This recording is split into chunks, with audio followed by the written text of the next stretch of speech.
자, 여러분 2교시 다시 시작하도록 하겠습니다. 자, 광고 마케팅의 카피라이팅 아주 중요한 요소라고 여러분들한테 설명을 했었죠?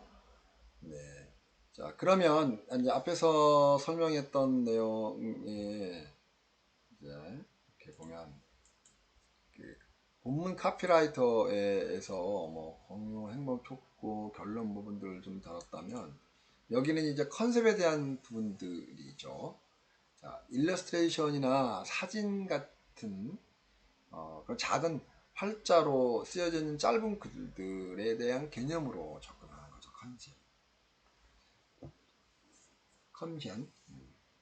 자, 컨셉은 이제 주제를 서술하거나 설명하는 기능을 컨셉이라고 얘기합니다. 통상적으로. 그러니까 일러스트, 사진 같은 주위에 이렇게 글자체로 이렇게 설명해 주는 내용들을 컨셉이라고 합니다. 자, 주제를 서술하거나 설명하는 기능인데 상황을 가장 객관적으로 묘사하는 기능이라고 할 수 있겠어요. 캡션. 또 사진이나 비주얼을 설명할 수 없는 부분을 완성시켜주는 조력자다라고 얘기를 해봅니다.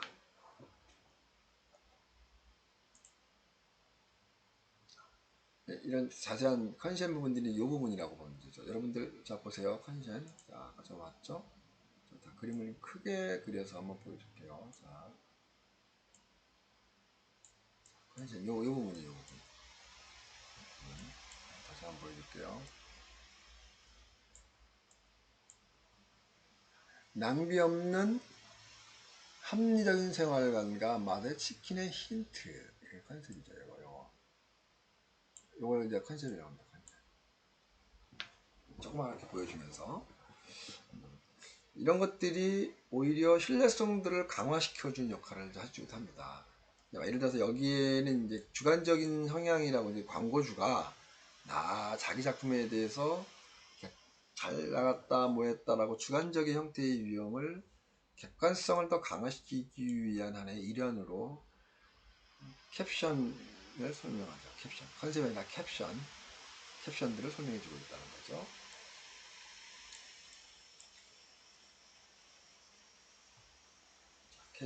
컨셉 캡션입니다. 그걸 발음 이상해서 잘못하면 됐지? 뭐 어찌됐든 캡션의 경우는 일러스트나 사진 주위에 작은 활자로 쓰여지는 짧은 글들을 얘기하는 겁니다. 이거는 이제 주제를 다시 설명한다는데 객관성을 강화시켜주는 역할을 해주죠. 그리고 사진이나 비주얼이 설명할 수 없는 부분을 완성시켜 준다고 봐야 될 것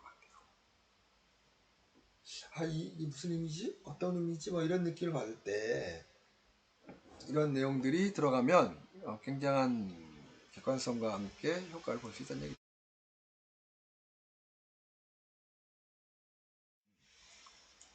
자, 그러면 이제 다시 봅시다. 슬로건.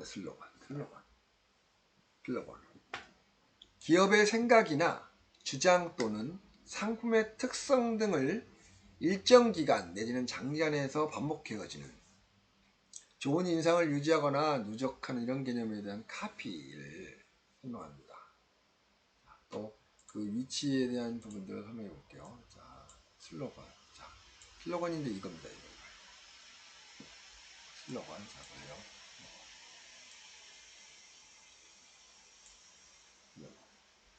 헌트, 합리주의. 이 슬로건이 헌트의 합리주의. 슬로건. 슬로건은 기업 생각, 기업주의 생각이죠. 광고주의 생각. 또 그 상품이 갖고 있는 특성. 이런 거에 대한 설명인 거죠. 지금 내가 여러분들한테 설명해주는 이런 내용들이 지금 인쇄 매체에 출연했는데 이거를 방송 관련된 영상에다가 이렇게 슬로건, 캡션, 또 뭐 헤드 카피, 서브 카피 이런 것들을 적절하게 이 화면 안에다가 설정해 준다고 그러면 아무래도 얘는 굉장한 포맷과 컨셉을 가지고 이 자막들이나 뭔가를 돌출해내는구나 라는 생각들 갖고 있다는 거죠. 그래서 여러분들한테 설명한 적이니까 혹 여러분들이 이제 광고를 만들 때 이러한 부분들을 적용시킨다는 거 매우 중요한 것이다 라는 얘기를 한편을 해봅니다. 자, 기업의 슬로건에 대한 정의나 사례에 대한 설명을 한번 해볼게요. 기업은 기업이 어떠한 방향, 뭐 현대, 또 삼성, 여러분들 대기업들의 기업 슬로건들은 다들 익히 알고 있죠. 왜냐면 이제 이미지 컨셉과 슬로건을 만들어서 집중적으로 하기 때문에 아마 기억이 많이 남는 거예요. 그리고 이제 역사와 국제, 스타일 등에 대한 부분들로 짧게 기억 속에 남을 수 있게끔 뭐 그런 느낌이죠. 근데 사실은 너무 많은 정보 때문에 이런 것들이 얼마나 기억에 남을지는 모르겠는데 그래도 저 기업은 첨단 기업이야. 이런 이미지를 나게 된 이런 개념이 기업 슬로건에서 내세우는 방향이라는 거죠. 예를 들어서 태평양 화학에서 인류를 아름답게 사회를 아름답게 아름다운이라는 컨셉을 가지고 인류와 사회를 매칭시켰죠. 그러니까 태평양 화학은 화장품 회사로서 미를 추구하는 회사니까 기업 이미지와 상품의 이미지랑 같이 맞아서 적절한 효율을 낼 수 있다는 거. 또 현대, 사람, 사회, 미래를 위한 가치 경영. 이게 이제 현대에 관련된 겁니다. 또 삼성은 세계인 인류. 이런 타이틀을 거쳐서 기업의 위협을 이어갔다. 라고 보면 될 것 같습니다. 그 다음에 이제 캠페인에 대한 슬로건. 이거는 이제 장기적으로 볼 때는 계속 그 누적되어지는 항목들이죠. 캠페인, 뭐 고향의 맛, 제일제당 계속 누적되는 거예요. 제일제당은 고향의 맛이 계속 장기적으로 머릿속에 남는 거죠. 어떤 제품이 나오든 간에 제일제당은 고향의 맛을 추구를 해. 뭐 이러한 슬로건에 대한 개념의 접근이라는 거죠. 그리고 일관성 있는 시리즈로 1탄, 2탄, 3탄, 4탄, 5탄을 계속 이 고향의 맛을 강조하는 거죠. 이게 이제 캠페인의 슬로건 개념의 접근인 거예요. 또 화장품 라네즈 화장품에서 영화처럼 사는 여자 1탄, 영화처럼 사는 여자 2탄, 배우들이 다 바뀌죠. 영화처럼 사는 3탄, 이런 형태의 그 영화처럼, 영화라는 느낌은 어떤 느낌이죠? 제가 이제 영화를 만드는 사람들이 있지만 영화는 미학을 추구하거든요. 영상 미학. 그렇기 때문에 그 미적인 감각을 영화와 매칭을 시켰다라고 볼 수도 있을 것 같아요. 기억에 오래오래 남고 반복되어지는 것들을 캠페인 슬로건이라고 한다. 때와 장소를 가리지 않습니다. 이동통신 공유. 때와 장소를 가리지 않습니다. 이런 슬로건을 가지고 한때 엄청나게 많은 광고 효과를 봤던. 자, 그러면 이제 상품의 슬로건은 무엇이냐? 상품의 슬로건. 상품 자체의 카테고리 안에다가 품질, 그 다음에 가치, 시장, 품격, 그 다음에 편리, 기술, 이런 부분들을 아주 정확하고 명료하게 만들어지는 형상을 우리는 상품 슬로건이라고 하죠. 그 예를 한번 들어봅시다. 갈증 해소를 위한 음료, 게토레이. 갈증 해소. 그러니까 갈증이라는 타이틀을 거기에다가 음료를 확 적용시킨 거죠. 그래, 갈증 해소려면 그래, 게토레이 생각이 나. 그러니까 갈증 해소 그럼 게토레이가 생각이 나는 거죠.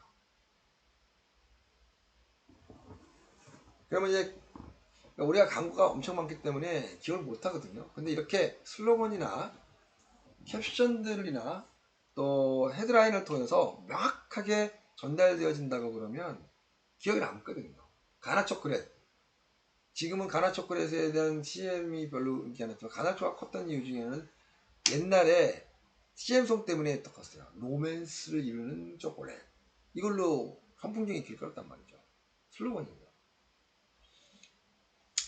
그 다음에 기아자동차 정상의 슈퍼세단. 호란도. 글쎄요. 그 다음에 뭐 BMW 이런 개념의 접근이 될 수 있지 않겠냐. 이게 슬로건의 역할이다. 여러분들이 얼마나 이해가 되는지는 모르겠지만 아무튼 자 봅시다. 다음 그 다음에 이제 박스와 패널에 관련됩니다. 박스와 패널. 박스는 사각형 테두리를 가진 것이죠. 그 안에 광고의 문구를 구별짓기 위해서 이 문구는 이거고 이건 이거죠. 박스로 구분하기 위해서 만들어 놓은 거이고 패널은 가로 세로가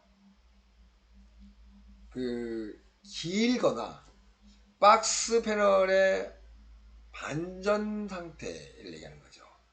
뭐 흰 글씨에 뭐 빨간 글씨 뭐 이런 형태의 경우로 자 이걸 아까 그림에서 한번 봅시다.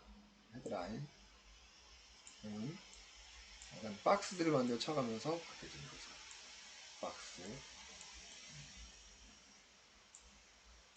박스 만들어 구분을 줘요. 이런 식으로 뭐를 박스만 구분을 이렇게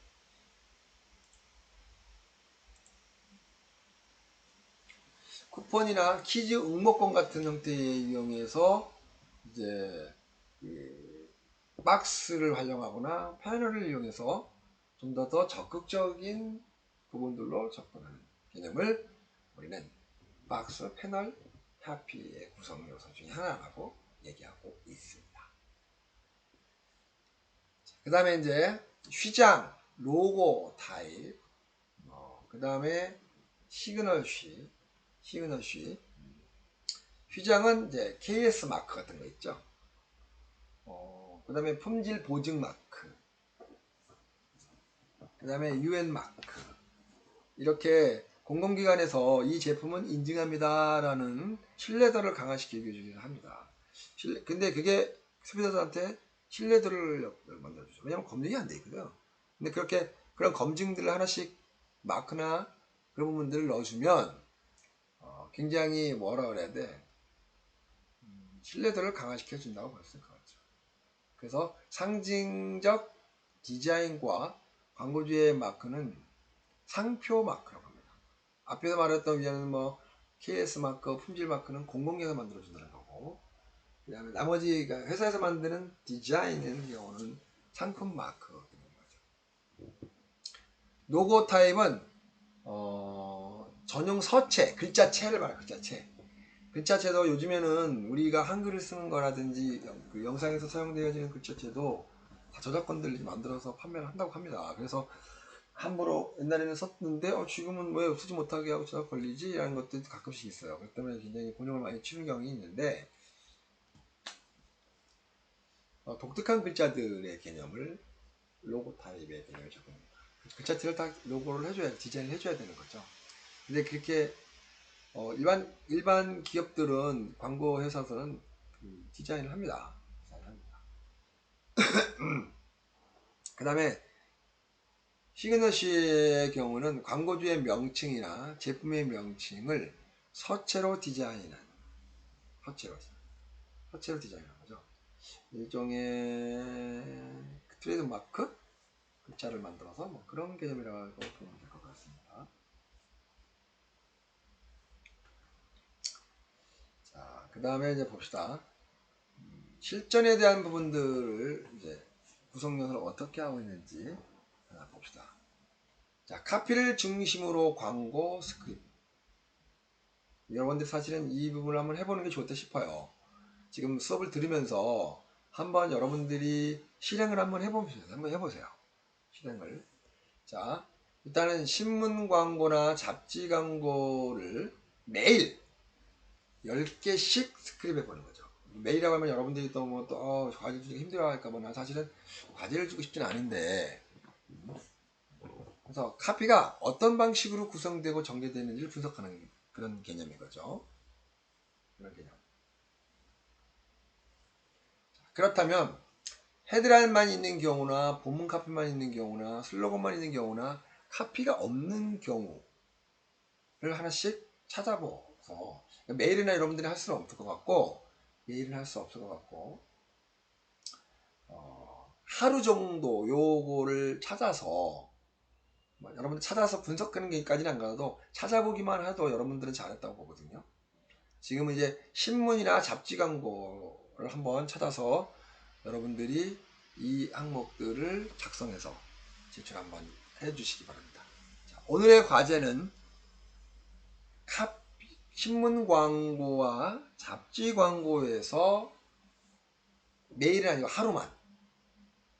하루만 헤드라인이 있는 경우와 본문 카피만 있는 경우와 슬로건만 있는 경우와 카피가 없는 경우 한 가지씩만 사진 캡처를 받아서 블랙보드에 업로드를 했어요. 맞았죠? 다시 한번 과제에 대한 이야기를 합니다. 과제에 대한 이야기. 자, 과제에 대한 이야기에 대한 설명을 카톡으로 물어보거나 하는 사람들은 수업을 듣지 않는 사람들입니다. 간혹 과제를 내고 뭐를 하면 나한테 카톡을 보내. 어떻게 했는지 좀 방법을 알려달래. 난 분명히 설명을 했거든요. 그런데 그건 수업을 안 듣고 출석 체크만 하고 나한테 질문을 하는 거지. 왜? 과제란에 올라와 있으니까. 이거 오히려 전화하면 문자를 주면 수업을 안 든 걸로 여러분들한테 오인할 수도 있다. 여러분들 조심하세요. 아시겠죠? 네. 다시 한번 과제에 대한 이야기 합니다. 카피 중심으로 한 광고 스크랩하기예요. 헤드라인만 있는 경우와 본문 카피만 있는 경우, 슬로건만 있는 경우, 카피가 없는 경우. 요 네 가지를 하나씩 사진을 캡처해서 찾아보십시오. 자, 요의 항목들은, 자, 여기에 이 사진 있죠? 이거를 좀 여러분들이 참고해서 좋을 것 같아요. 이 부분은 여러분들이 조금 요구하면, 내가 복사하기 해서, 올려놓을게요. 여러분들 광고 수업에서 벌써 내가 이제 지금은 이 단계는 수업 단계니까 아마 미리 여러분들한테 만들기 때문에 미리 올려놓은 겁니다. 뭐가 올라왔지라고 궁금해 할 텐데, 그 궁금해하는 거에는 나중에 여러분들이 또 한번 보는 것이고, 진료찾기가 어디 갔지? 아무튼 올려놓을 테니까 지금 내가 여러분 수업 중이니까 이제 올릴 수는 없고 여기다만 그냥 올려놓을 테니까 내가 이제 내 거에다가 이제 붙여다녔다가 올려놓겠습니다. 자, 요거를 참고해서 카피 중심의 광고 스크립을 해주시면 바라겠습니다. 그 다음에 계속 이어서 갑니다. 그 다음에 이번에 이제 카피라이팅의 프로세스에 대한 설명을 한번 해볼게요. 표현 전략에 대한 돌출의 개념인 거죠. 빌본벅. 빌본벅이라는 사람이 만약 소비자에게 전하지 못하는 목적이나 테마를 하나로 구체하지 못하면 크리에이티브를 제대로 발휘하지 못했다라고 봅니다. 그러니까 소비자가 테마나 목적들을 빨리 인지하고 캐치하지 못했다면 그거는 크리에이트가 제 능력을 발휘 못했다는 얘기랑 같다고 얘기하는 것을 정확하게 해주는 거죠. 그만큼 크리에이터를 만들어내는 창작자들은 자기가 하고 싶어하는 내용의 흐름들을 명확히 전달하는 게 목적이다라는 거죠. 전략 없고 아주 단순한 것으로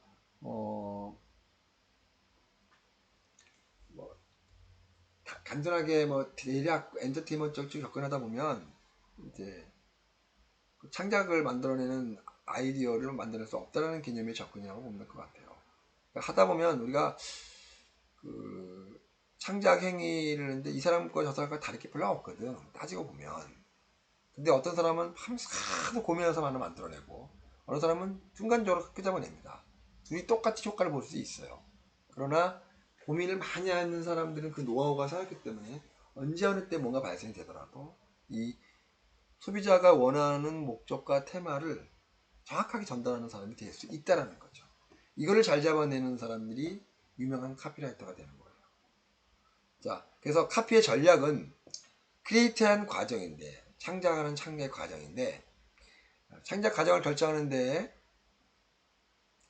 넓은 부분에서 작은 폭을 줄여가면서 구체화시켜주는, 그러면서 거기에 시간과 노력들이 많이 필요하다는 얘기를 하고 있는 거죠. 다시 말해서 카피의 전략의 포인트는 크리에이트의 나침반.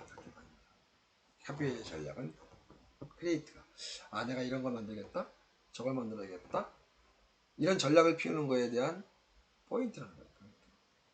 그런 고민들을 이게, 이건 훈련을 통해서 하다 보면 나도 모르는 사이에 카피라이터의 크리에이트, 창작 행위를 할 수 있다는 개념과 같이 연동이 될 수 있다고 볼 수 있어요.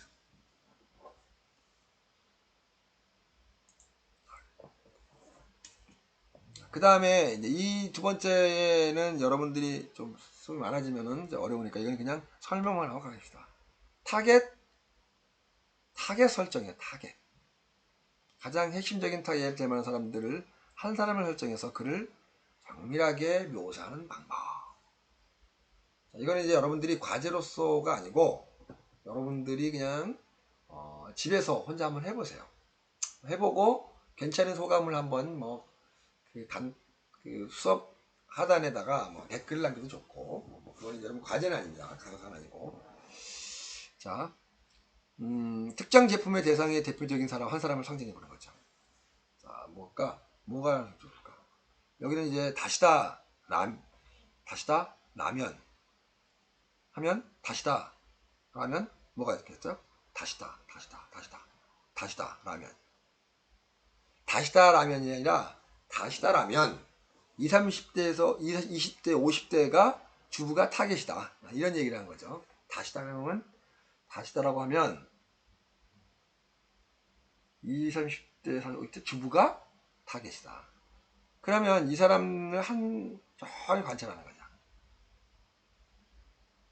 그리고 이 사람이 관찰하면서 생활 패턴, 생각, 또 말하는 내용들 하면 이 사람에 대한 내용이 구체적으로 만들어지는 거죠.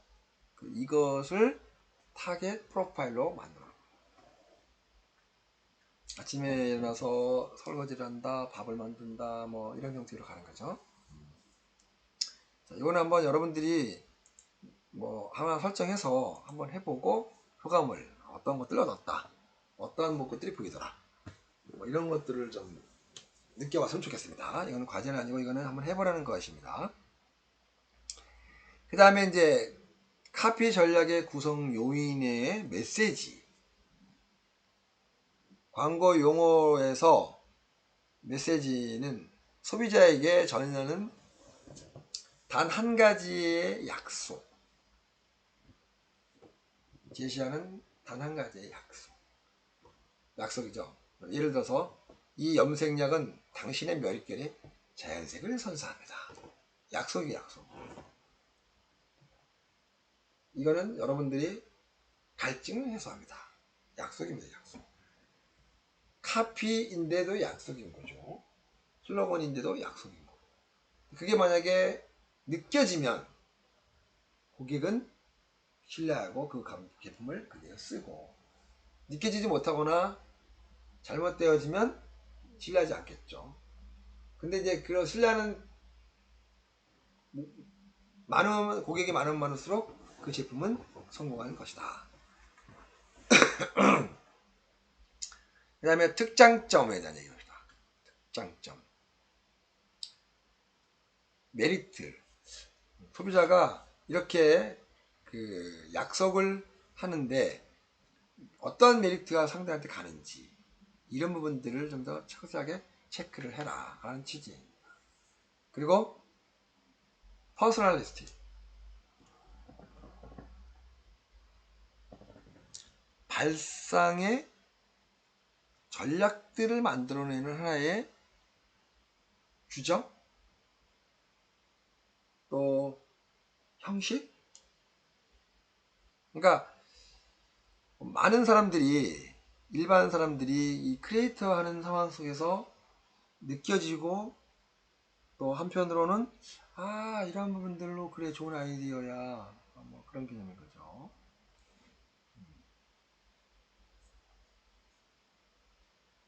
자, 여기까지 2교시 수업을 마치고 3교시 때 다시 10분간 쉬었다가 들어와서 수업을 하도록 하겠습니다.